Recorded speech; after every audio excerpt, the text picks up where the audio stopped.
Sí, vamos a orar, iglesia. Amado Dios, soberano Rey, nos presentamos delante de ti con suma alegría, con sumo gozo, por poder ahora escuchar tu palabra, por haberte alabado juntos como iglesia.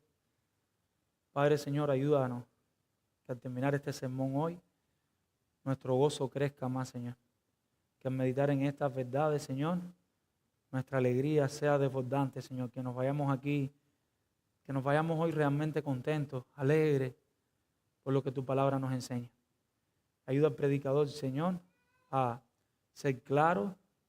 Es algo que a él no le nace natural. Ayúdale a explicar el texto con fidelidad, Señor, sin huir a los temas difíciles, pero manteniendo el tono de esta carta, Señor. La intención de esta carta, ¿cuál es, Señor? Ayúdale a él a ser fiel a lo mismo que Pablo quería conseguir, inspirado por el Espíritu Santo, en estos creyentes de Éfeso. Ayuda a que el predicador, de alguna manera, a través de tu palabra, con la asistencia de tu Espíritu Santo, suceda lo mismo aquí de manera sobrenatural, Señor. Que la misma intención original sea la intención cada vez que pasamos por uno de estos pasajes y que el producto final sea una iglesia llena de devoción a Dios, una iglesia rendida a los pies de Cristo, una iglesia adorando al Padre, una iglesia consciente del poder del Espíritu Santo en sus vidas y agradecida por todo lo que Dios ha hecho por cada uno de los creyentes de manera inmerecida, Señor. Una iglesia que entiende tu gracia, una iglesia que entiende la salvación, una iglesia que entiende, Señor, que tú eres bueno, pero nosotros no. Y que si tú no obras en nosotros, nada nosotros podemos hacer. Confiamos en ti, en cada uno de los versículos, en cada una de las partes, Señor. En el nombre de Jesús. Amén. Mis hermanos, empezamos una serie en Éfeso. Estamos bien animados, estamos muy contentos y estamos orándole al Señor. Como mismo orábamos ahora, hemos estado orando esta semana y le pedimos que nos apoyen en oración. Que al final de esta carta, cada uno de nosotros de manera independiente, pero como iglesia, seamos una iglesia que tenga más devoción, más pasión por el Señor. Una iglesia más agradecida, que hayan rostros, a pesar de las muchas tribulaciones que están pasando, de las muchas pruebas, de los muchos dolores que están pasando, que hayan rostros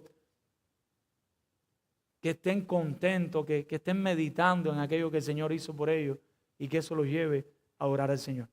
Nosotros vamos a estar utilizando hoy los versículos 1 y 2 de introducción y vamos a estar predicando de 3 al 14, 3 puntos.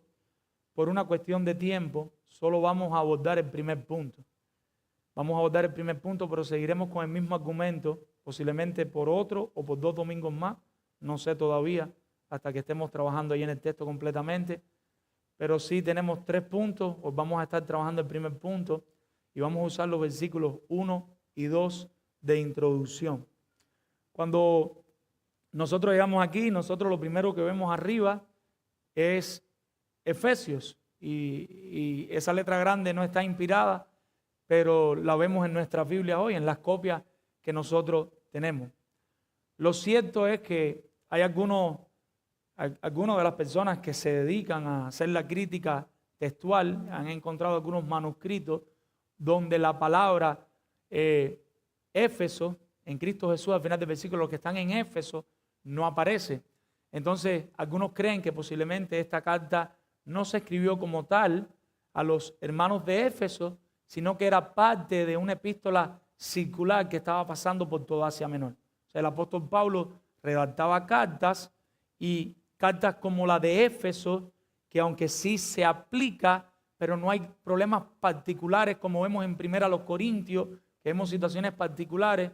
Entonces era bien una carta que se podía aplicar a palabra de vida, pero si se llevaba a comunidad bíblica de Spring Hill, podías predicar la misma carta, porque habían esposas, esposos, siervos, esclavos, y si la llevábamos a otra iglesia de Tampa, también se podía predicar. Cuando nosotros vamos a Colosenses capítulo 4, versículo 16, nosotros vemos cómo allí el apóstol Pablo a los colosenses le dice: cuando ustedes lean esta carta, envíela a otro lugar. Cuando se lea la de otro lugar, que se envíe a este lugar. Y podemos entender y llegar a la conclusión que ya sea que directamente se le escribió a los hermanos de Éfeso, de alguna manera o no, esta carta sí llegó a Éfeso. Esta carta sí fue leída en Éfeso. Yo opino particularmente que sí, que no tenemos por qué dudar que esta carta fue directamente escrita del apóstol Pablo a la iglesia que estaba en Éfeso, que se encontraba allí. Como toda carta, aunque vemos en la carta mucha argumentación, ella posee todos los recursos de una carta normal, empezando porque tiene un autor, tiene una persona que le escribió y tiene los destinatarios, la persona a la que fue escrita. Tiene un remitente, estaba buscando esa palabra, y tiene un destinatario. ¿Y cuál es el remitente de la epístola? Pues comienza diciéndolo arriba, Pablo. Pero no se presenta como cualquier cosa, sino que se presenta como Pablo, apóstol de Jesucristo por la voluntad de Dios. ¿Qué quiere decir eso con apóstol de Jesucristo por la voluntad de Dios? Uno, que él mismo no se nombró, sino que él fue escogido soberanamente por Dios mismo. Dos, habían dos requisitos para ser un apóstol. Uno era haber visto a Cristo resucitado y otro era haber sido enviado por él. Todos los apóstoles habían visto a Cristo resucitado y habían sido comisionados por Cristo. Por eso Pablo dice en otra parte, yo soy el último de los apóstoles.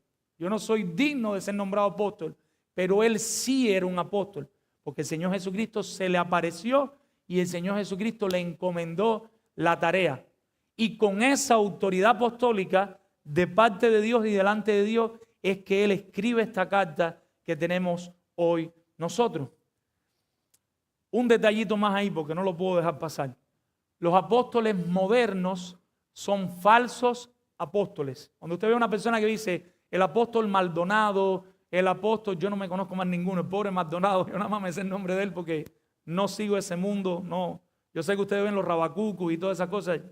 No soy mejor que ustedes, pero no me gusta ni verlo, me causa náusea de ver las cosas que hacen en nombre del Señor.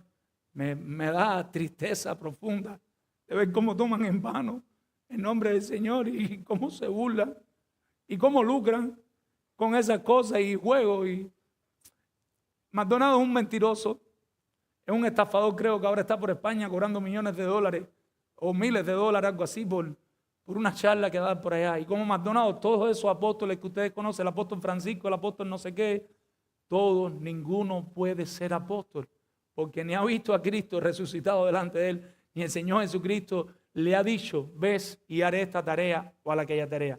Ninguno tiene una autoridad extra cátedra, como leíamos ahorita en segunda de Pedro, que la autoridad que nosotros teníamos y que el apóstol Pedro lo sabía, ¿dónde reside?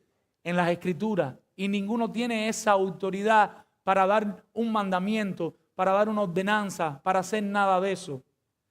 Cualquier maestro que existe en el día de hoy, llámese pastor, misionero, maestro de escuela dominical, con lo único que nosotros podemos enseñar a los creyentes es con la palabra del Señor. La voluntad del Señor se encuentra en este libro que se llama la Biblia.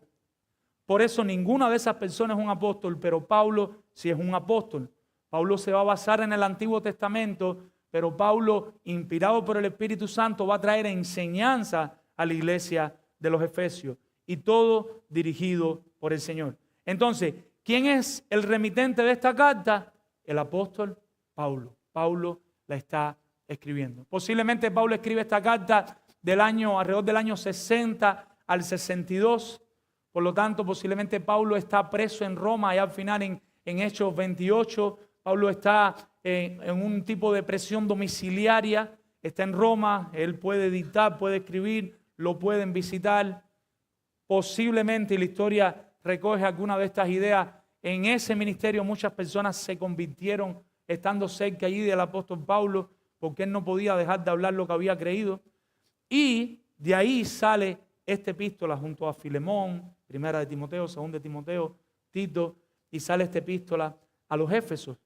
Pablo había estado mucho tiempo de visita en Éfeso. O sea, Pablo conoce esta iglesia. Pablo conoce a estos hermanos. Cuando nosotros vamos a Hechos capítulo 19, si la mente no me falla, nosotros vemos en uno de los viajes misioneros, Pablo llega allí a Éfeso y Pablo empieza a ir a la sinagoga y Pablo empieza a predicar en la sinagoga, y cuando él está predicando en la sinagoga y es un momento que están hartos de su predicación del evangelio, de su predicación centrada en Cristo, y lo sacan de ahí. Entonces va, posiblemente rentado, con ayuda de los hermanos en la escuela de Tirano, y ahí se sitúan, y por 2 años Pablo está enseñando en Éfeso, hasta que, como veremos más adelante, no quiero explotar todos los contextos porque los podemos mencionar después, sucede algo por lo que él tiene que irse de allí, de Éfeso, y continuar su viaje.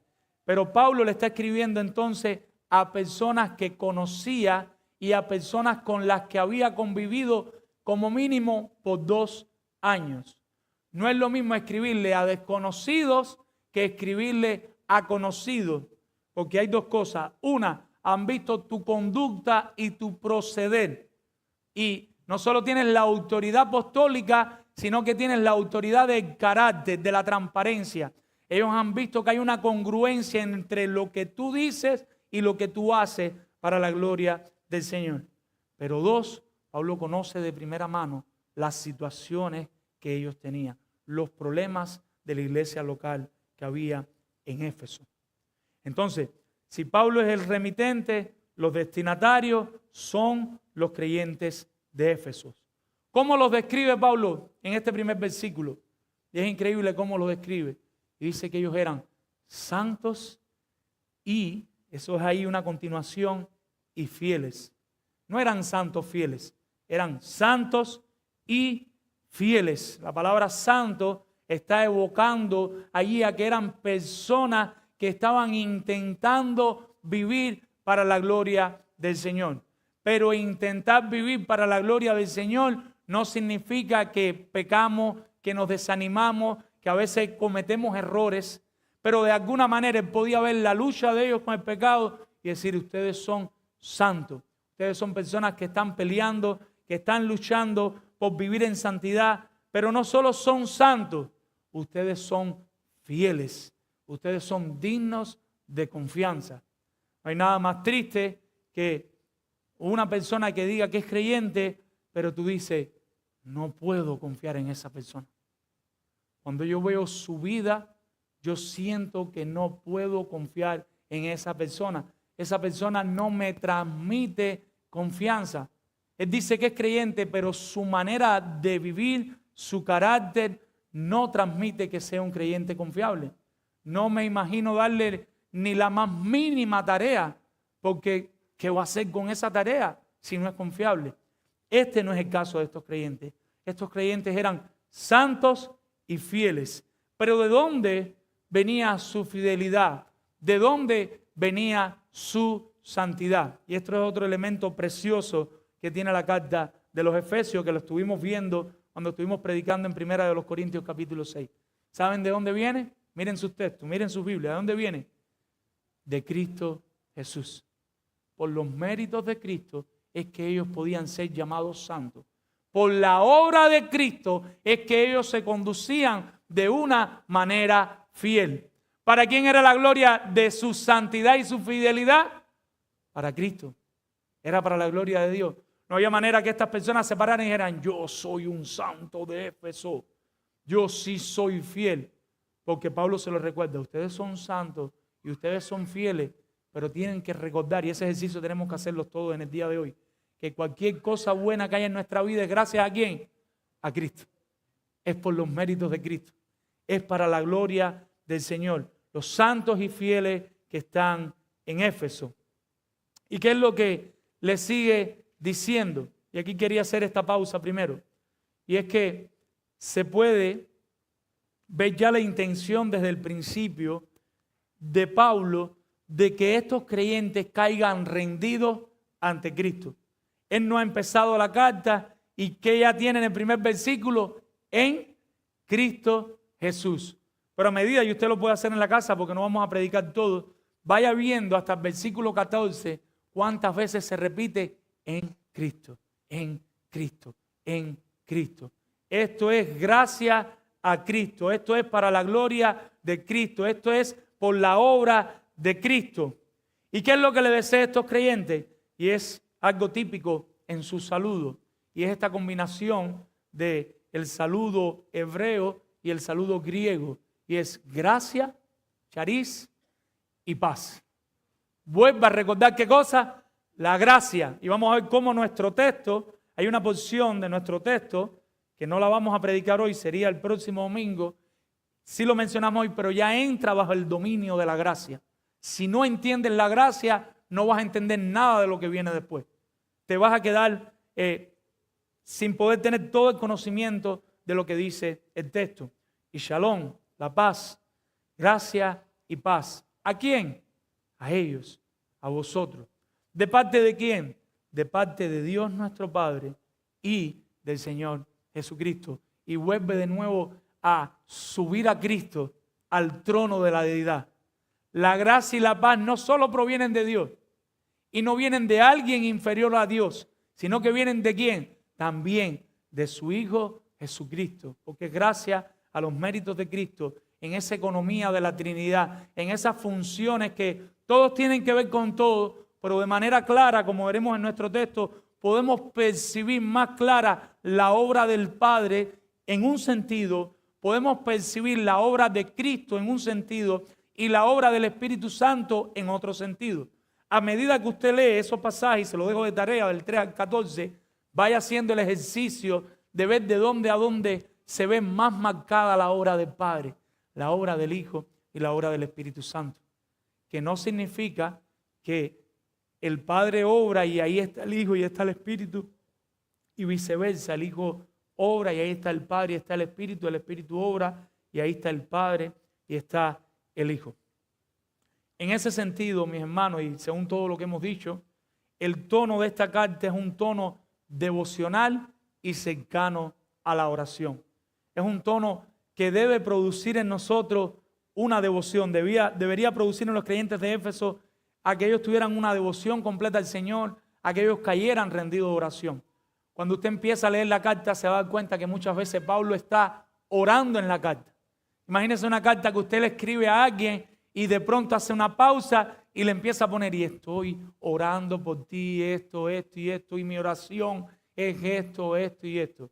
Inténtelo en la próxima carta que escriba. Póngale a la persona que le está escribiendo por qué usted está orando por ella, por qué la está apoyando en oración. En esta epístola y en nuestro pasaje de hoy hay mucha riqueza teológica, pero no vamos a dar una clase de teología, vamos a dar predicación expositiva consecutiva.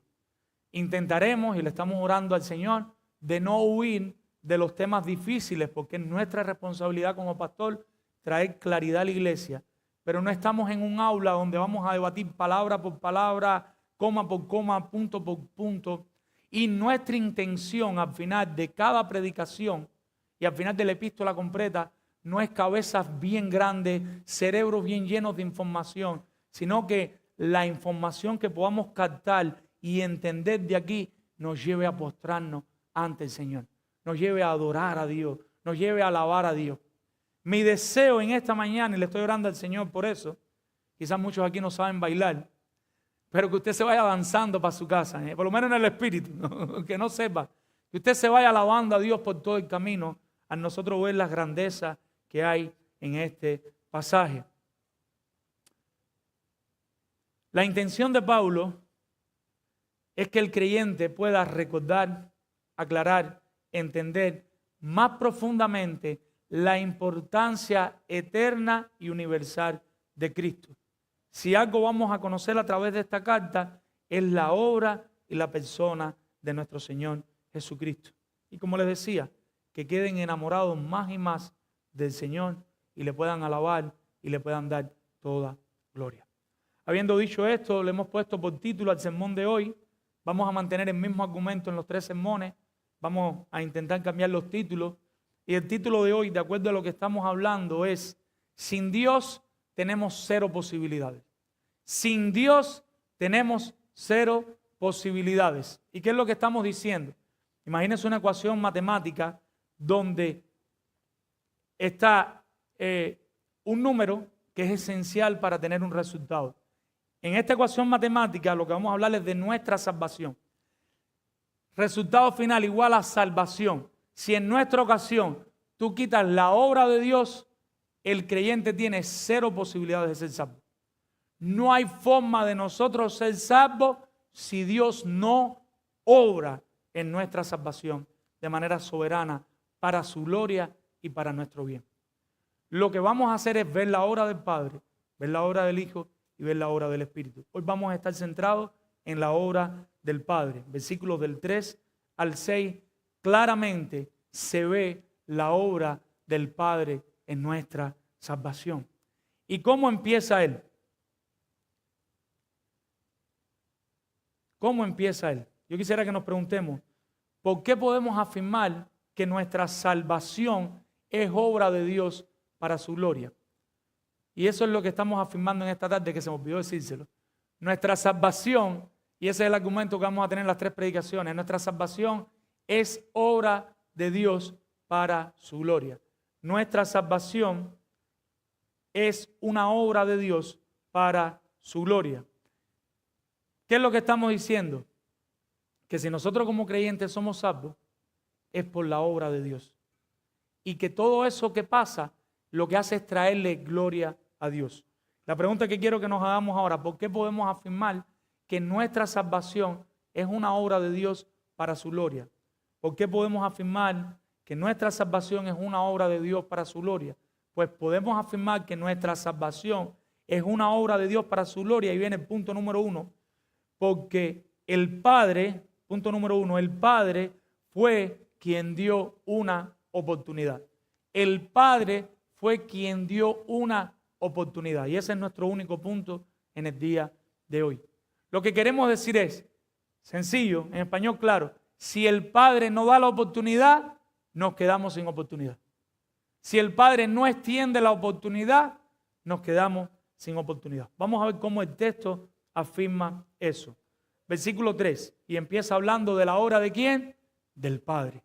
Bendito sea el Dios, pero no lo deja ahí, y Padre de nuestro Señor Jesucristo. Y esta primera porción de los versículos del 3 al 6 están hablando de la obra del Padre. Y están diciendo que si hay alguien que es bendito por siempre, por la eternidad, ese es nuestro Padre Celestial.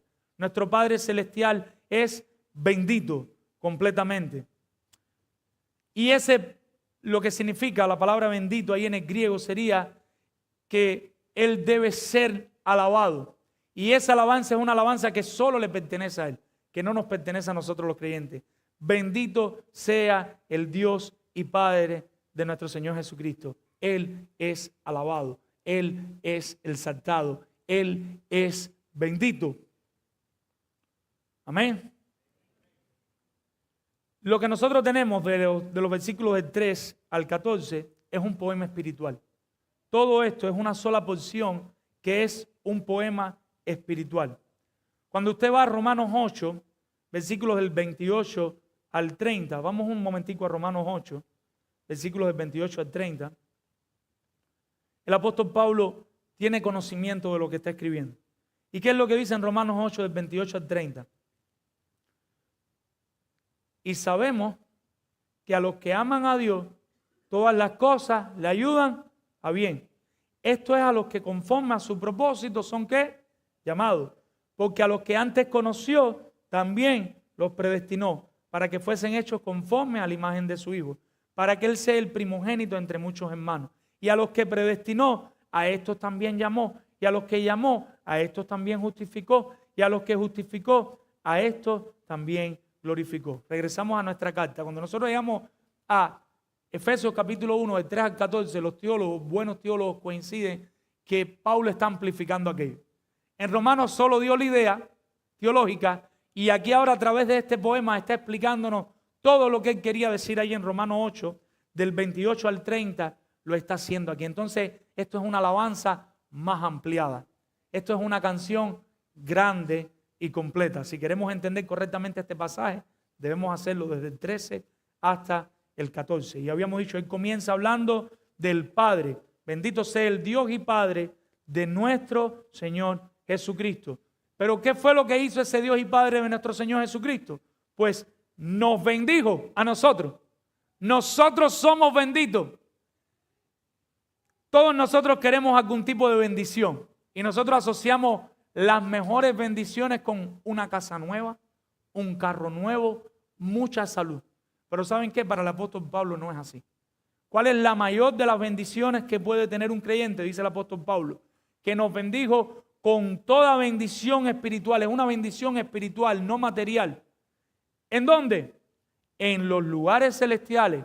¿Por medio de quién? Por medio de Cristo Jesús.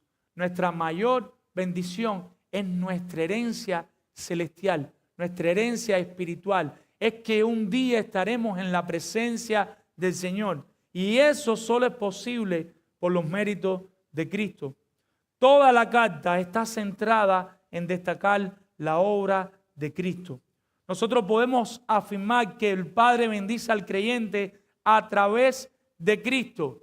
¿Cómo? Salvándolo. Nuestra bendición es a través de Cristo, porque a través de Cristo el Padre nos salva. Pero nosotros no podemos mover los tiempos. Nosotros tenemos que entender cada cosa en su tiempo. Se puede hablar de una obra que no ha pasado ahora aquí. Se puede hablar de esa misma obra en el momento que está pasando y se puede hablar de esa obra en el momento que culminó. Lo que está haciendo el apóstol Pablo aquí es dejándonos saber que los creyentes son bendecidos ya en Cristo hasta el final, completamente. En Cristo ya estamos en el cielo reinando con el Señor, aunque todavía estamos aquí en la tierra. Pero el mejor regalo que nosotros hemos recibido es el regalo de la salvación, mi hermano. Y como decía Pedro, y es increíble porque ves a Pedro insistiendo, pero ves a Pablo ahora insistiendo. Nosotros tenemos que recordarles a nuestra alma ese regalo. Cada vez que estamos deprimidos, cada vez que estamos tristes, recuérdate que ya tú tienes el mejor regalo de todo. Quizás no tienes un carro del año, pero tienes a Cristo. Quizás no tienes la casa de tu hermana, de tu vecino, pero tienes a Cristo. Quizás no tienes la salud del otro hermano, pero tienes a Cristo.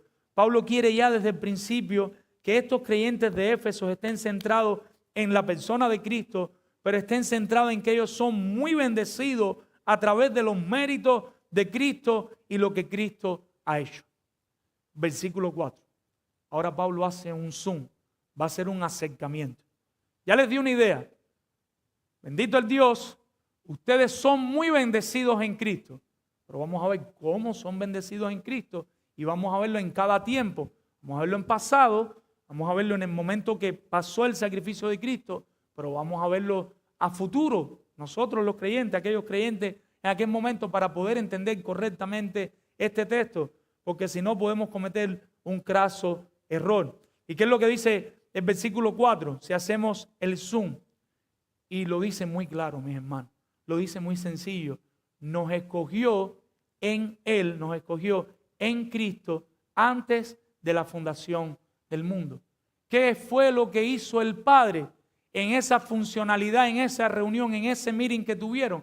El Padre escoge a los creyentes en Cristo antes de la fundación del mundo. Esa es su tarea. La palabra escogió en el griego es eklegomai y significa seleccionar, escoger. Ahora, voy a hacer mía las palabras, ya lo he dicho, pero lo vuelvo a hacer, lo voy a hacer 2 veces. Voy a hacer mía las palabras, no puedo creer lo que se me ha olvidado, del teólogo español, se me olvidó, ayúdame Iván, de Carballosa, Luis Carballosa. Mis hermanos, esto no es un virus, esto no es un virus. La palabra escogió no es un virus, la palabra escogió, vamos a ver con la ayuda del Espíritu Santo, que es una bendición. Que el Padre nos haya escogido es una bendición. Y en esa tarea, ese Padre bendito, para que nosotros seamos bendecidos completamente, ¿dónde empieza todo? Con el Padre escogiéndonos. Hay algo que solo los cubanos sabemos, yo creo, ustedes no lo saben. ¿Ustedes han escogido arroz alguna vez? Escoger arroz significa que el arroz se pela. En Cuba el arroz no aparece así en pomitos limpios. El arroz se pela y el batito me abrió los ojos, yo creo que sabe lo que es eso. En México quizás, en algunas partes. Y el arroz trae granitos malos, piedritas. y uno tiene todo el arroz y ahí uno va escogiendo el arroz bueno. Eso no es lo que está pasando aquí. Dios no se para delante de un arroz y dice, aquí están los granos buenos y aquí están los granos malos. No. El Padre, cuando están ahí en la eternidad, Dios Padre, Dios Hijo y Espíritu Santo están ahí. Y cuando el Padre decide escoger, Él está delante de una pila de granos feos, malos y terribles que están listos para echar en la basura, que están listos para cocinarlo y quizás, si acaso, darle alimento a los cerdos. Pero no son granos que se pueden comer. Tenemos que hacernos una pregunta, porque esto trae mucha confusión. Según nos escogió en Él, en Cristo, antes de la fundación del mundo. Pero hay una pregunta sencilla que viene del español. ¿Cuál es la pregunta que tenemos que hacer? ¿A quién escogió? ¿A quién escogió? ¿Escogió a Cristo? No es lo que dice el texto. Dice que nos escogió, dice según nos escogió a los creyentes en Cristo. Pero lo que escogió no fue a Cristo, no escogió en medio, aunque en medio está, lo que está hablando el texto, no podemos imponerle al texto lo que nos dice.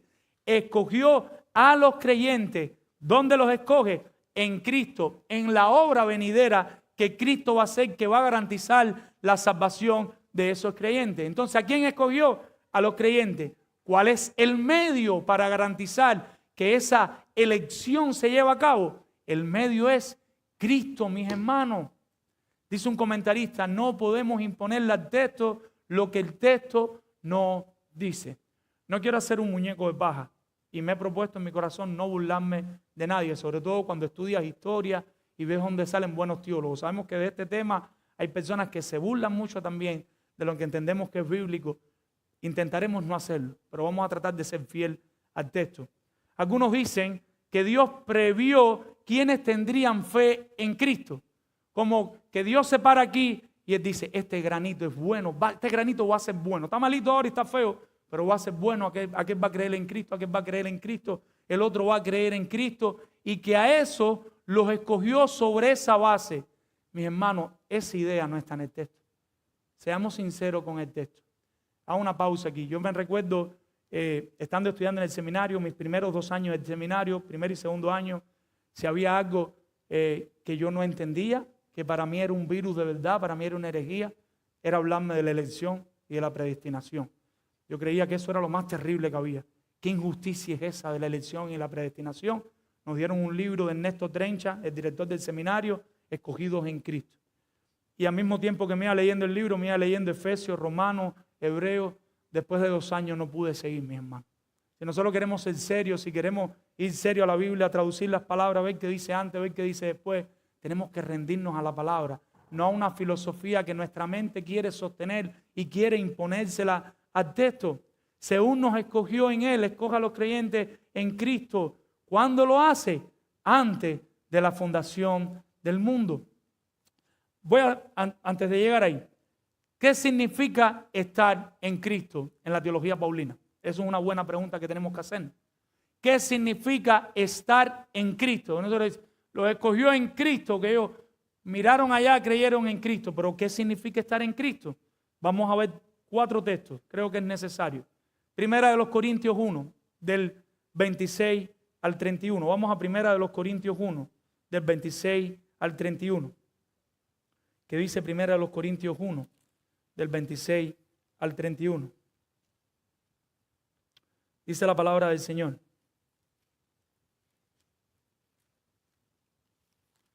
Primero los Corintios 1, del 26 al 31. Pues mirad, hermanos, vuestra vocación, que no sois muchos sabios según la carne, ni muchos poderosos, ni muchos nobles. Miren, mis hermanos, sino, ¿a quién escogió Dios? Lo necio del mundo escogió Dios para avergonzar a los sabios. Y lo débil del mundo escogió Dios para avergonzar a los fuertes. Y lo vil del mundo escogió Dios. Y lo vil y lo menospreciado escogió Dios, y lo que no es para deshacer lo que es. ¿A fin de qué? De que nadie se jacte en su presencia. Mas por Él estáis vosotros en Cristo Jesús, el cual nos ha sido hecho por Dios sabiduría, justificación, santificación y redención, para que, como está escrito, el que se gloríe, gloríese en el Señor. O sea, Esto es algo para lo que uno es escogido. Uno es escogido para ser salvo. Y Cristo aquí es un instrumento. Cristo no es la causa final, sino que Cristo es el instrumento que se utiliza en nuestra elección. Nosotros, más por Él estáis vosotros en Cristo Jesús. ¿Y Cristo cómo se utiliza? Nos ha sido hecho sabiduría, justificación, santificación y redención. Es el medio. Vamos a Romanos capítulo 9, versículos 11 y 16. Romanos 9, usted puede leer toda la posición completa después, pero por una cuestión de tiempo vamos a Romanos 9, 11 y 16, que dice el apóstol Pablo, teología paulina. En la teología paulina, ¿qué significa estar en Cristo? Dice el versículo 11 de Romanos 9. Pues no habían aún nacido, o sea, tú no has nacido todavía, ni habían hecho ni aún bien ni mal, para que el propósito de Dios conforme a la elección en pasado, allá cuando el Padre está eligiendo, permaneciese. No por las obras, sino por el que llama. La causa de la elección en ese momento es el Padre.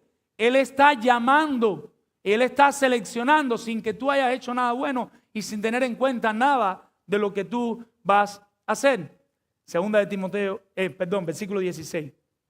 Así que no depende de quién, del que quiere ni del que corre, sino de quién, de Dios que tiene misericordia. Si el Padre no tiene misericordia, si el Padre no nos da la oportunidad, ninguno de los creyentes que estaríamos aquí pudiéramos ser salvos.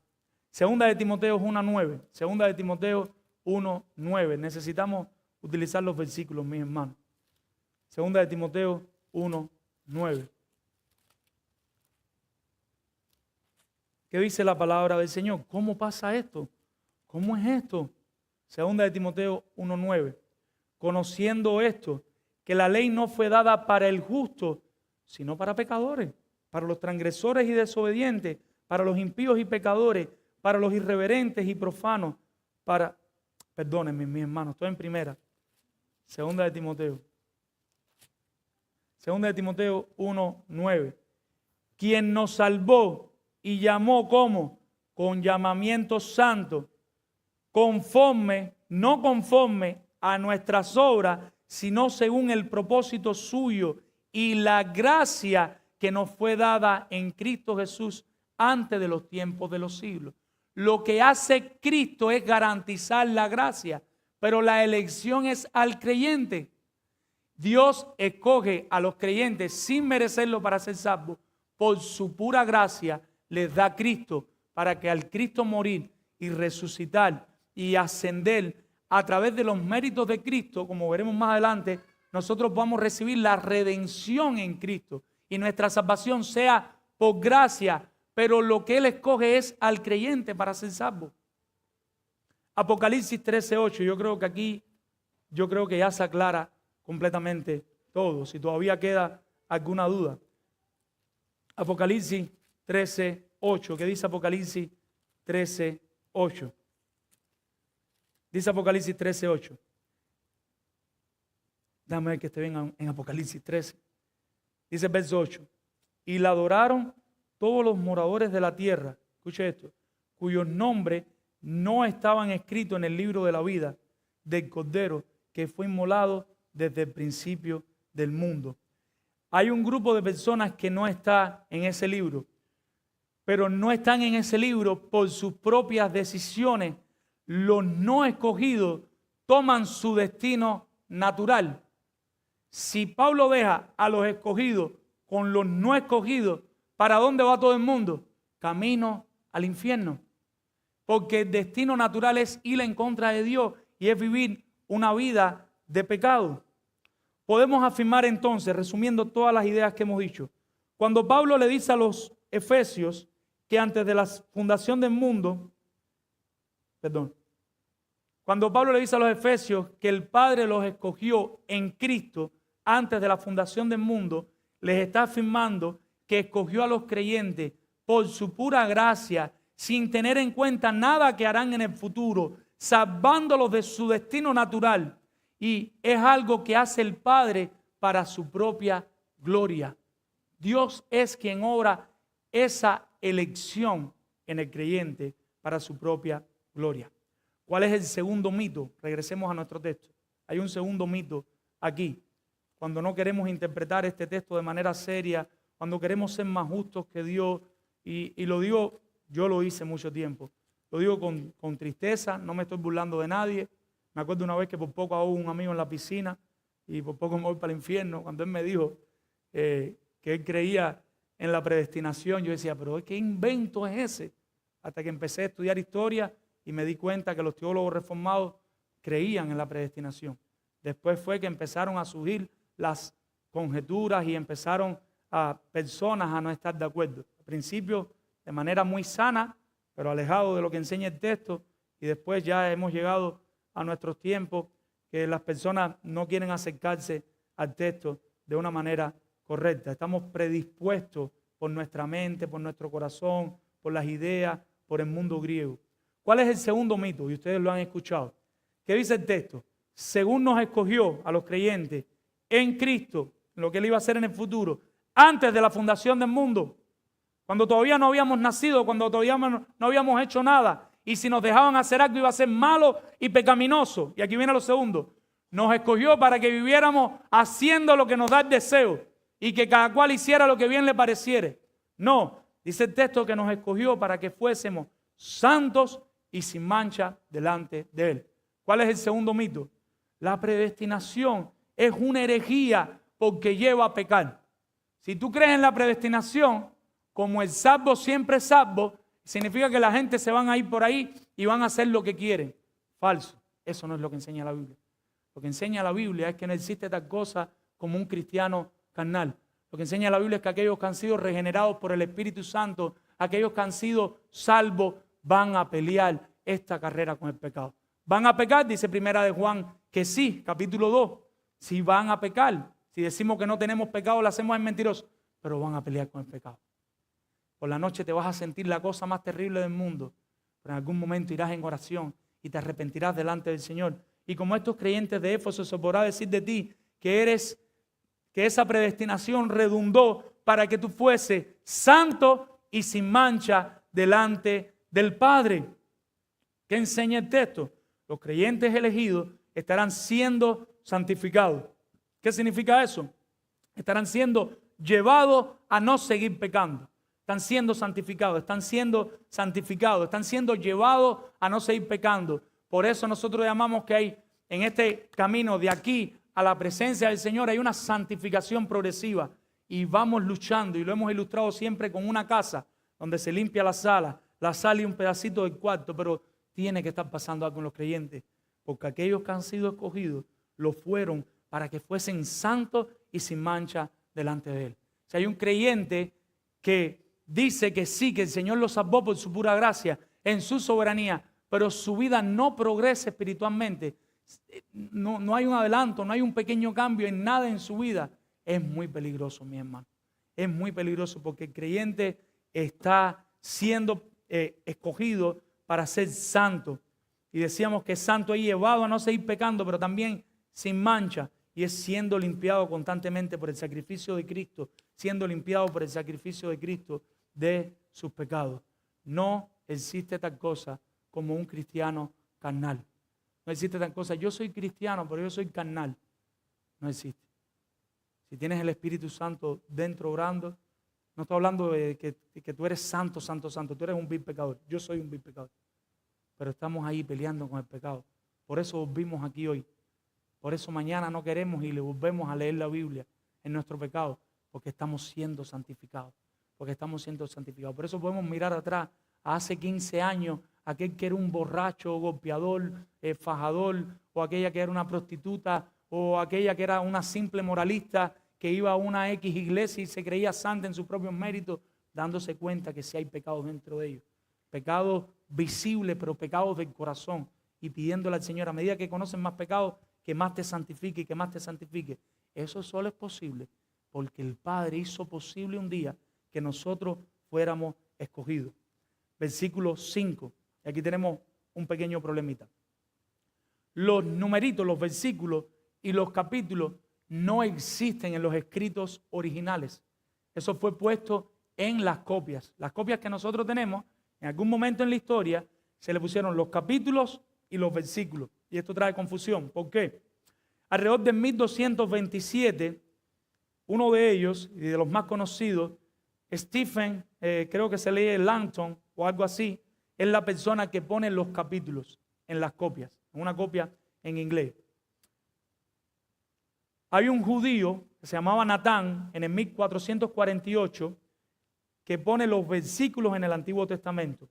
Y hay otro señor llamado Robert Steinman, que era un impresor, trabajaba en una imprenta, y en el 1555 pone los versículos en el Nuevo Testamento. La Biblia de Ginebra de 1560 entonces ya viene completa con ambos, Antiguo y Nuevo Testamento, imagínense eso, hasta el 1560, ya viene completa con los capítulos y versículos que nosotros tenemos ahora. ¿Por qué toda esta aclaración? ¿Por qué estamos aclarando esto? Nuestra Biblia Reina Valera tienen en amor en el versículo 5, ¿no lo ven? Los que tienen la copia de la Biblia de las Américas lo tienen en el versículo 4, pero lo tiene después un punto. O sea, termina la idea, punto, en amor. ¿Por qué estamos diciendo eso? Porque si el amor es parte del versículo 4, como la Reina Valera que tiene una coma pone en amor, pero aún así también se puede interpretar en el versículo 5. Si fuera en amor, en el versículo 4, está hablando que para que fuésemos santos y sin mancha delante de Dios, en amor. Si es amor, es para esa santidad. Pero, creo que lo tiene correctamente la Biblia de las Américas, ese punto nos muestra claramente que el amor tiene que ver con el versículo 5. En amor, habiéndonos predestinado para ser adoptados hijos suyos por medio de Jesucristo, según el puro afecto de su voluntad. Versículo 5. ¿Y qué es lo que está diciendo aquí? Y aquí viene otra palabra más. Lo primero es el amor. El amor. ¿Y qué es lo que pasa en amor? Que Él nos predestina. Y aquí viene la segunda palabra que no es un virus, mis hermanos.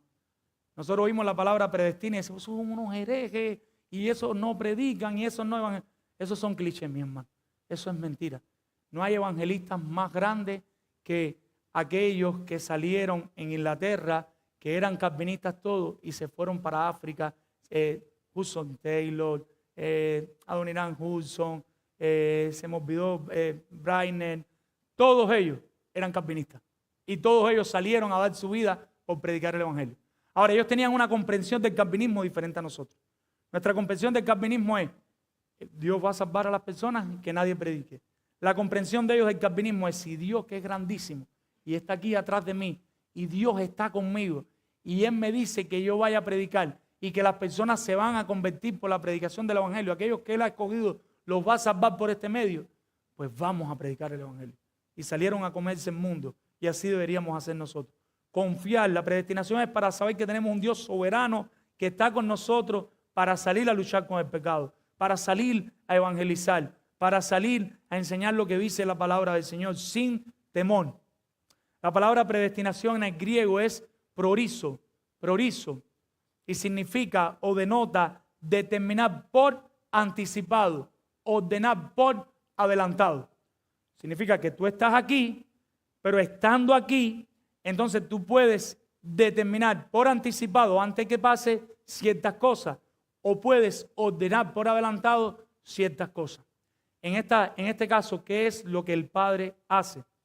En amor, ordena, organiza la predestinación del creyente para ser adoptado hijo suyo. Ahora, ¿qué es lo interesante aquí? Esto es lo interesante para poder entender esto. No es un niño naciendo por la fe. Cuando una persona cree y se arrepiente, ¿cuál es la analogía que utilizamos? Como un niño que nace, se arrepiente y cree. Pero ese no es el tema que está tratando el texto. El tema que está tratando el texto es ya ser adoptado como hijo. Como cuando una familia decide adoptar un niño de 15, 16 años. ¿Eso es un niño o es un hijo? Es un hijo. Aunque tenga 15, 16 años, ya automáticamente pasa a ser su hijo. Eso es lo que está pasando en este texto. En amor, el Padre predestina a los creyentes para adoptarlos como sus hijos, para hacerlos sus hijos, ser situados ya en la posición de hijo. Por supuesto, eso no se consume en el tiempo, hasta que Cristo no viene, Cristo muere, resucita, y hasta que el creyente un día responde en arrepentimiento y fe al sacrificio que hizo Cristo. Pero ya en la mente y en el corazón de Dios, en el decreto de Dios, está que así va a suceder y así va a pasar. Y nosotros tenemos un Dios soberano que no se equivoca. ¿Cuál es el medio que hace que esto pueda llevarse a cabo? Cristo. Toda esta oportunidad que se le da al creyente es por el amor de Dios, pero también es por su voluntad. Dios no es forzado a hacerlo. ¿Qué dice el texto? Y estos son los dos elementos que pone del Padre, versículo 5.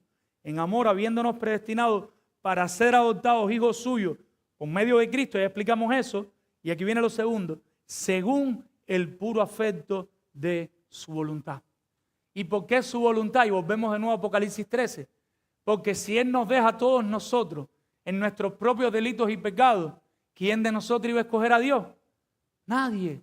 Pero en su voluntad, para su gloria, Él decide escoger un grupo de creyentes que vivan para Él. Y decide darle la oportunidad inmerecida a un grupo de personas para que le adoren y vivan para la alabanza de su gloria. ¿Qué es lo que hace? ¿Para qué el Padre escoge a los creyentes predestinados para la adopción, usando a su Hijo como medio? Lo hace para su gloria. Lo hace para su gloria. ¿Qué dice el versículo 6 al principio? Para alabanza de la gloria de su gracia. ¿Qué es lo que estamos diciendo aquí? Lo hace para la alabanza, para que lo adoren por la gracia que ha tenido con ellos. Vamos al capítulo 2, vamos a estar predicándolo, solo hoy lo vamos a mencionar, versículos 4 y 5, para entender mejor esto. Capítulo 2 de Efesios, versos 4 y 5. ¿Qué dice? Pero Dios, que es rico en misericordia, con su gran amor, con que nos amó, aún estando nosotros muertos en delitos y pecados, ¿qué fue lo que hizo? Aún estando muertos en pecado, ¿qué hizo? Nos dio vida juntamente con Cristo. ¿Por qué somos salvos? Por gracia soy salvo. No hay mérito para nosotros. Los efesios, al meditar en esta bendición, deberían caer de rodillas adorando a Dios. Cuando ellos entendieran que ellos son salvos solamente por la gracia de Dios, la actitud de ellos debería ser caer postrados, los efesios, no sé si digo los corintios, debería ser caer postrados alabando a Dios. Mi hermano, piense un momentico. Piense cuando nosotros creíamos que nosotros teníamos un gran campeón o un medio campeón. Quizás en su teología usted no era un gran campeón, usted entendía que usted era un gran pecador, pero usted pensaba que algún día usted, por usted mismo, decidió creer en Dios y arrepentirse. Y de alguna manera usted estaba viviendo por Dios. Yo no le voy a quitar la salvación. Usted se arrepintió, usted creyó en Cristo, usted era salvo y usted vivía para Dios. Y usted tenía una idea de ese Dios. Pero piense en este Dios de la Biblia que le estamos enseñando ahora. Este Dios de la Biblia es un Dios soberano que enseña que todas las personas van camino al infierno. El mundo está totalmente depravado. ¿Cuántos hay buenos? Ni siquiera uno. Ni siquiera. No hay quien haga lo bueno. No hay quien busque a Dios. Y en medio de ese, nosotros que estábamos llenos de pecado hasta lo último de nuestro pelo, desde la punta de nuestro pie, sin merecerlo, que íbamos camino al infierno, que estábamos viviendo vidas en contra del Señor, por su pura gracia, ahora nosotros entendemos que nos salva. ¿Qué verdad usted cree que debe quebrantar más a un creyente? ¿La primera donde usted aporta un poquito o la segunda donde es Dios quien hace todo? Y ahora nosotros decimos, qué Dios más grande yo tengo. Si Dios no hace posible que yo sea salvo, yo nunca, si yo soy sincero, yo lo puedo decir de corazón. Si Dios no interviene en mi vida, yo nunca hubiera buscado al Señor. Dios interviniendo en mi vida y yo todavía la hacía así con el pie. Y le decía, no, para allá, no quiero. 5 años estuvo el Señor trabajando con mi corazón. No sé cuántos años estuvo trabajando con el tuyo. Ya yo sabía que Dios era real, que Dios existía, pero yo sí no quería a Dios. Yo quería el mundo. Yo quería vivir para mí mismo, para mi deleite, para mis placeres. Y quería solo el Dios de la lámpara maravillosa, que sanara a mi mamá cuando está enferma y que me proveyera algún 5 en algún examen. Pero fuera de eso no quería nada más. Pero ese no es el Dios que quiere tratar con nosotros. El Dios que quiere tratar con nosotros es un Dios que nos ha escogido completamente para vivir para su gloria. ¿Cómo lo ha hecho? Dice Pablo a los Efesios, por pura gracia, para alabanza de la gloria de su gracia. Y a partir de aquí, aunque vamos a terminar con el versículo 6, todo lo que domina los próximos versículos va a ser anclado en esa gracia del Señor, anclado en la gracia del Señor. ¿Qué dice el versículo 6, la segunda parte? Dice que la gracia posibilita que seamos el objeto de la gracia para Cristo. No tiene por qué mirarnos si no es por su pura gracia. Déjame tratar de explicarme. Con la cual nos hizo aceptos en el amado. Por su pura gracia, al Él dar a Cristo para que muera por nuestros pecados, ahora a través de Cristo, por la pura gracia del Señor, nosotros vamos a ser aceptos en Dios. Por el amado, por Cristo que se entrega de manera inmerecida por nuestros pecados, para coger nuestros pecados y nosotros recibir toda su santidad y todo lo que Él pagó por nosotros y ser declarados justos. Por eso, por el amado, es que nosotros podemos ser salvos. Pero todo viene de la gracia del Señor. Todo pasó en la gracia del Señor.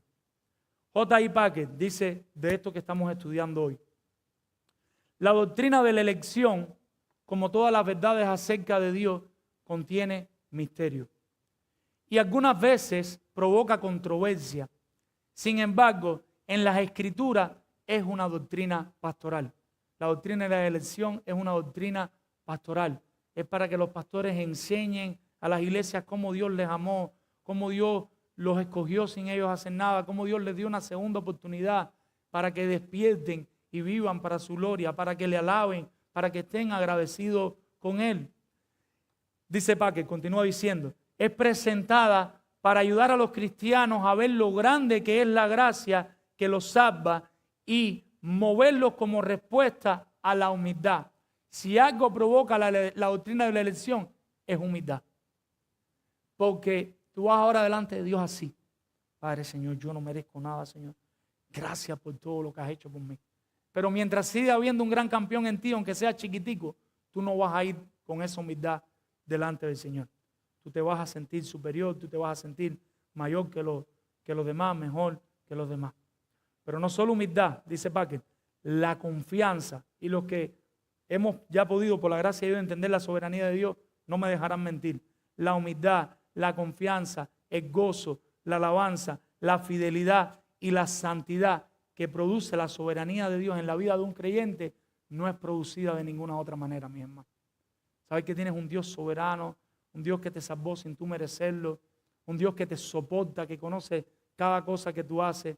Eso solo puede llevarnos a alabar y a confiar y a adorar más a Dios. Es el secreto, dice Packer, de familia de los hijos de Dios. O sea, los que hemos experimentado eso sabemos de qué estamos hablando. ¿Alguno de ustedes me entiende? Quizás estoy hablando para 4 o 5, pero no importa, lo tengo que hacer igual. Y espero que me puedan entender. Lo que produce la soberanía de Dios en un corazón que se derrite, que se vence delante de un Dios soberano, al entender estas verdades, no de manera forzada, al ir al texto y poder no imponerle nada al texto, sino ver con claridad y descansar en lo que dice el texto. No hay forma de explicar ese Dios, mi hermano. No hay forma de explicar ese Dios. Ahí es donde de verdad tú ves la bondad de Dios. Ahí es donde de verdad tú ves la belleza del Señor. No sabemos quién más Él ha escogido. Nosotros no lo sabemos. Entre aquellos que aún no creen, no sabemos eso. Ni por qué le complació escogernos a nosotros en particular. Hay canciones que dicen, yo no sé qué vio de bueno en mí. Nada. ¿Qué vio de bueno en ti? Nada. Porque ellos sí creen que Dios los escogió, pero porque Dios fue al futuro y vio algo bueno en ellos y dijo, a este sí, a este no. Aquel es un vil pecador, pero este más o menos. A este lo voy a salvar. No es lo que enseña la Biblia. Nosotros no sabemos que vio Dios de bueno en nosotros. Nada. Que Cristo murió en la cruz. Si no es por Cristo no nos puede salvar. Eso fue lo único que vio. Lo que sí sabemos es que en primer lugar, si no nos hubiera escogido para la vida, ahora no seríamos creyentes. Si usted no quiere creer en todo esto que le estoy diciendo, yo le ruego que cree en esto. Cree en esto porque es lo que enseña la Escritura. Si usted no quiere creer en lo que yo le he dicho, por lo menos crea que si Él no nos hubiera escogido para la vida, ninguno de nosotros fuéramos creyentes. no tendríamos forma de ser salvos. Solo Él lo posibilita. Porque solo los creyentes son atraídos a la fe. Solo los creyentes van a ser regenerados. Y en segundo lugar, que por ser creyentes elegidos, podemos confiar en que Dios termine en nosotros la buena obra que comenzó. Los creyentes sabemos que lo que Él comenzó con nosotros, Él lo va a terminar. Mis hermanos, el Padre, previendo la caída de los que redimiría, porque si Él nos escoge, Él sabe que nosotros íbamos a caer. ¿Qué fue lo que hizo? El Padre, previendo la caída de los que va a redimir a través del sacrificio de Cristo, y los va a traer a la fe, y los va a justificar, y los va a glorificar en Jesucristo, ¿qué hace? Los escoge, predestinándolos para ser adoptados como sus hijos en Cristo, por su pura gracia y para su gloria. Perdón, mis hermanos.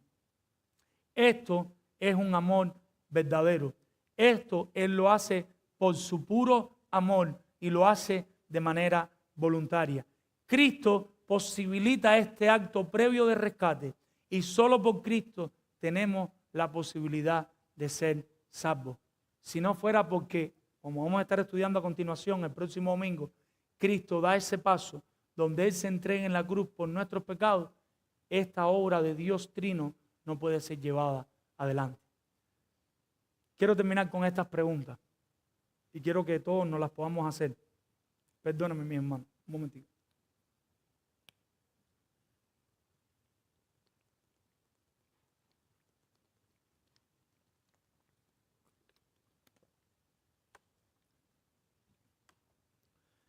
Pregúntate, mi hermano, tu corazón. No mires para el lado, no mires a tu esposa, no mires a tu esposo, no mires a tus hijos. Quiero hacerle varias preguntas. Y desde este espacio al final por eso, porque si seguía para el segundo punto, ustedes me iban a excomulgar. ¿Crees que tu mayor bendición en esta vida es Cristo? Pregúntate a tu corazón. Si quieres, vaya, hasta cierra los ojos. ¿Crees que tu mayor bendición en esta vida es Cristo? ¿Crees que tu mayor bendición en esta vida es ser salvo? ¿O todavía crees que tu mayor bendición va a llegar cuando tengas un carro nuevo, cuando tengas una casa nueva, cuando tengas el juguetico nuevo que tanto deseas? ¿Tú crees que de verdad tú te vas a sentir bendecido cuando tengas todo eso que tú crees que te hace falta para ser feliz? ¿O crees hoy que ya toda tu bendición y tu más grande bendición la tienes, que es Cristo Jesús? Por lo tanto, estás completo y no te falta nada. Si no es así, mis hermanos, y me incluyo, les invito a todos a que vayamos delante del Señor en arrepentimiento y que le pidamos a Dios que haga esa... Mi hermano, esto es serio. Pablo le está escribiendo a los Efesios y ustedes van a ver más adelante, esto es una lucha espiritual encarnizada. Lo que había ahí con Diana de los Efesios y con todo eso, algo equivalente a la brujería que nosotros conocemos. Todo lo que había ahí en un mundo espiritual es lo mismo que nosotros estamos viviendo. Nosotros no podemos ser poseídos por demonios, pero hay una lucha espiritual en la cual el diablo no quiere que nosotros creamos en el Señor. Vamos a ilustrarlo así. El libro de la peregrina lo dice así. El libro de la peregrina es la esposa del peregrino, los que se han leído el libro. Ella viene con misericordia, ella viene con sus hijos y ya casi están pasando todo el valle de muerte. Aunque seamos creyentes, desde que nosotros nos convertimos hasta que lleguemos a la presencia del Señor, ¿por dónde estamos pasando? Por el valle de muerte, donde el Señor quiere que cada uno de nosotros se aparte y no siga confiando en Él. Cuando ya Gran Corazón, que es el que guía esta familia, está llegando ya casi a la meta, saliendo del bosque con su familia, aparece un gigante, que no me acuerdo el nombre, pero creo que era Porrazo, algo así, y es un gigante grande que está apabullando, apaleando a las personas para que no terminen de salir allí. Así va a pasar con nuestras vidas espirituales. Por nuestro propio pecado, porque nosotros no estamos regenerados completos, aunque tengamos el Espíritu Santo, sigue saliendo el pecado y en medio de este valle que nosotros estamos siendo atacados constantemente, en medio de eso nosotros tenemos que poner los ojos en Cristo, mis hermanos, porque el diablo nos va a engañar muy fácil y tan fácil como darnos ese porrazo que dice, puf, tú no sirves para nada, puf, qué miseriento tú eres, puf, eres un mal padre, puf, eres un mal esposo, puf, puf, puf. Y lo más terrible no es cuando lo piensas de ti, porque si eres un verdadero creyente y lo piensas de ti, tú lo llevas delante del Señor y tú te recuerdas el Evangelio. Lo más terrible es cuando lo piensas de un familiar tuyo, de tu esposa, de tu esposo, y empiezas a denigrarlo de esa manera. ¿Cuál es la invitación? Que todos recordemos que ya nosotros somos benditos con toda bendición espiritual en los lugares celestiales. ¿Gracias a qué? A que el Padre nos escogió, nos predestinó para ser sus hijos, y gracias a los méritos de Cristo, a lo que Cristo ganó por nosotros en la cruz del Calvario. Amén. Y es más fácil decir amén ahí que ver a Cristo como nuestra mayor bendición. Se lo ruego, yo se lo pido de corazón. Oremos que Cristo sea nuestra mayor bendición. Les sigo preguntando, ¿crees? Y respóndete tú, llévatelo de tarea para tu casa. Sé sincero con el Señor. ¿Crees que si Él no te salva, no había forma de salvarte? En lo profundo de tu corazón, ¿tú crees que si Dios no interviene en tu vida, si Dios no te escoge para salvación, ¿tú crees que tú tenías forma de salvarte? No la tienes, mi hermano. Siempre lo explicamos de esta manera a los nuevos creyentes y lo vuelvo a explicar. Imagínense que ese es el infierno. De aquí a allá usted cae al infierno. Todos nosotros, por nuestro pecado, por el pecado de Adán y Eva, Adán como cabeza federal, todo ese pecado fue imputado en nosotros, lo tenemos nosotros. Todos nosotros íbamos en banda a saltar en el infierno. Si el Señor no tiene a bien salvarnos, nosotros no tenemos forma de ser salvos. Por eso te pregunto, ¿crees que si Él no te salva, no había forma de salvarte? ¿O todavía tú crees que tienes una carta extra? Que sí, que en ti había algo. Y a veces le preguntamos esto a los hermanos, le decimos, ¿y a dónde tú ibas? Y nos dicen, sí, vamos camino al infierno. ¿Y cómo el Señor te salvó? Por Cristo. ¿Y cómo tú lo viste si tú vas camino al infierno? No, pero Cristo murió por mi pecado. Sí, está bien, Él murió por tu pecado, Él está ahí, pero tú vas camino al infierno. ¿Cómo te salvaste? Se llama regeneración. Si el Señor no abre tus ojos, porque Él ya te había escogido y Él posibilita la salvación, y tú ves a Cristo y tú caes rendido ante Cristo, tú reconoces tus pecados, te arrepientes y crees, nunca ibas a ser salvo. ¿De quién es la obra? Completamente del Señor. Cuando nosotros entendamos eso en lo profundo de nuestro corazón, va a salir una alabanza, un gozo y una devoción que nosotros antes no entendíamos. ¿Qué entiendes de ser salvo por gracia? Otra pregunta. ¿Qué tú entiendes cuando a ti se te dice, tú eres salvo por gracia? ¿Qué tú entiendes? ¿Entiendes lo que significa la gracia de verdad? Que si el Señor no te mira con ojos de gracia, si el Señor no te mira por su pura misericordia, tú nunca ibas a ser salvo. Esa sola verdad debería llevarnos a vender todo lo que tenemos y a vivir para la gloria del Señor por siempre. Yo no estoy diciendo que lo haga. No, los hombres tenemos que proveer para nuestros hogares. Pero entiendan la idea. A darlo todo por el Señor. A la medida que nosotros entendemos la gracia, nos debería empujar a dar nuestra vida todo el tiempo que podamos, ya sea en el trabajo o fuera del trabajo, para el Señor. A vivir para la gloria de Dios. Entiendes que Dios te amó tanto que viendo tu ruina, que vio tu pecado y determinó hacerte su hijo, darte un lugar en el cielo para su gloria. ¿Entiendes eso?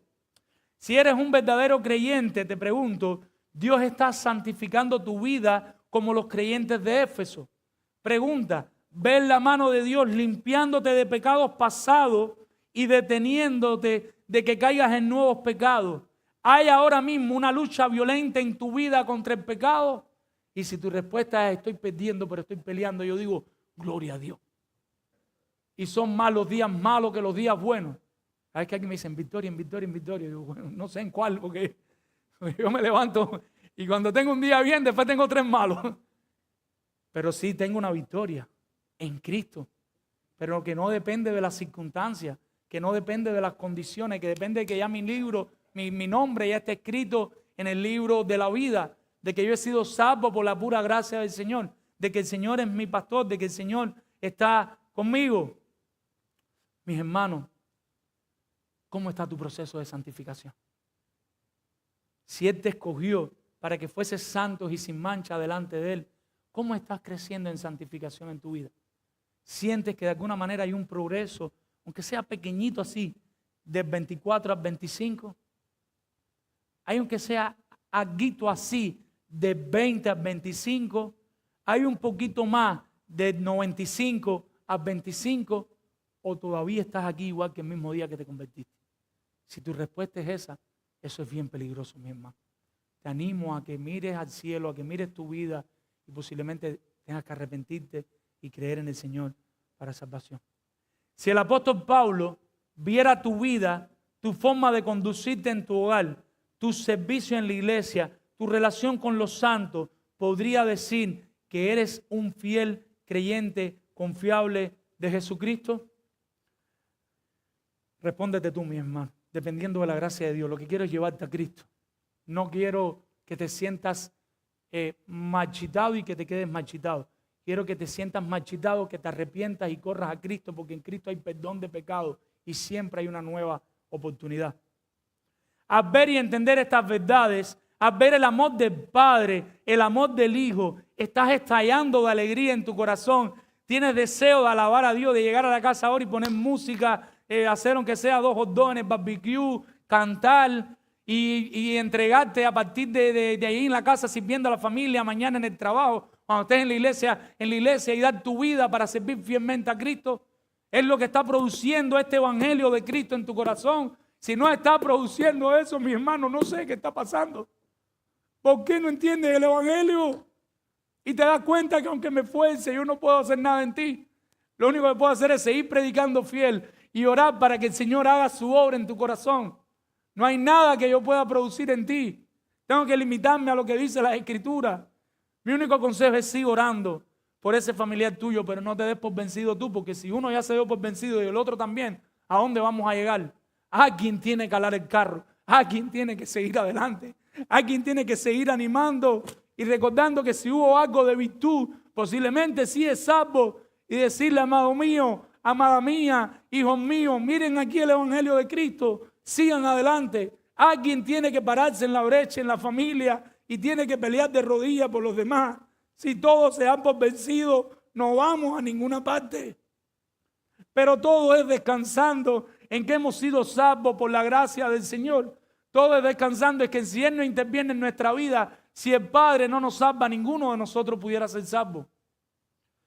La teología, el conocimiento de Dios, no nos ha sido dado para engordar nuestro ego, ni para maltratar a otros o burlarnos de ellos, sino para que le demos gracia y gloria a Dios.